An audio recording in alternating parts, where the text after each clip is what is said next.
यावेळी तुम्ही गेल्या निवडणुकीत भावुक झालेला आहात तुम्ही, तुमच्या हातात अश्रू पाहायला मिळत आहे, कसं वाटतं? काय सांगाल या? खरं तर आज अभिषेकची आठवण येते.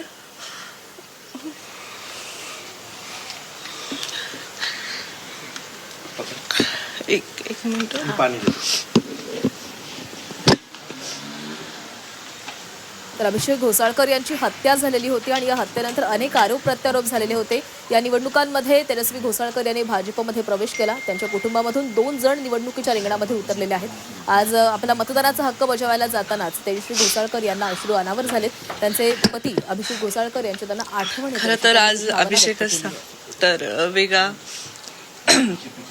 इथे निवडणुकीचं मजा असती, कारण अभिषेक सगळं हँडल करायचा फर्स्ट टाइम आहे की अभिषेक नाही आहेत आणि मी निवडणुकीला उभी आहे.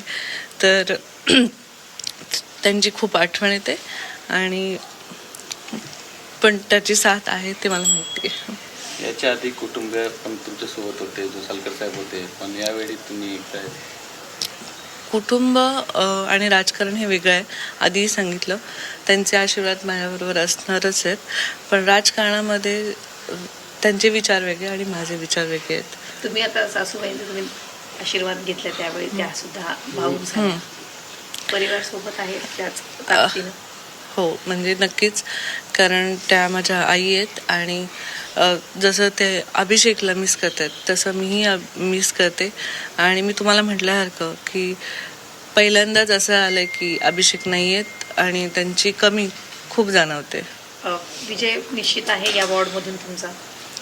नक्कीच मला वाटते की विजय आहे, कारण जे अभिषेकने केलेलं काम आणि मी केलेलं काम बघून विकासासाठी लोक नक्कीच मतदान करतील. तुम्ही त्यांचं तर नाव घेतलं अभिषेक घोसाळकर यांचं, पण सुरुवातीपासून त्यांचा फोटो वापरू नका किंवा त्यांच्या नावावरून राजकारण करू नका. ते शिवसेनेचे नेते होते, अशा प्रकारची तुमच्यावरती टीका झाली. तर प्रचार दरम्यान हे सगळं कसं काय? शिवसेनेचे नेते असले तरी ते माझे पती आहेत आणि कुणालाही हक्क नाही आहे की त्यांचा फोटो वापरायचा की नाही सांगायचं. त्यामुळे मला त्यावरती कमेंट्स करायचे नाही आहे. निवडणूक आहे, आज लोक मतदान करणार आहेत, काही सांगणार, काय आव्हान करणार लोकांना? प्रत्येकाने मतदान करायला पाहिजे, कारण विकासासाठी आणि जर खरंच योग्य व्यक्तीला तुम्ही मतदान कराल तर नक्कीच विकास होईल प्रभागाचं. तर प्रत्येकाने वोट करा आणि मतदान बजवा. ठाकरे बंधू एकत्र आले, एक मराठी माणसासाठी ते सोबत आले आणि आम्ही 20 वर्षाचं सगळं वय विसरून सोबत आले, त्यामुळे ते वारंवार आवाहन करतायत. तर ठाकरे गटाच्याच उमेदवार तुमच्या समोर उभ्या आहेत, तर कठीण वाटते ही लढाई? नाही, मला नाही वाटत आहे, कारण मी आत्ताच म्हटलं की जे आम्ही काम केलेलं आहे कामावरती वोटिंग होईल. तर मला असं वाटत नाही की हे असं बोलून मराठी लोक मतदान अशा व्यक्तीला करतील ज्यांना काहीच माहीत नाही. थँक्यू. तेजस्वी घोसाळकर सध्या आमच्यासोबत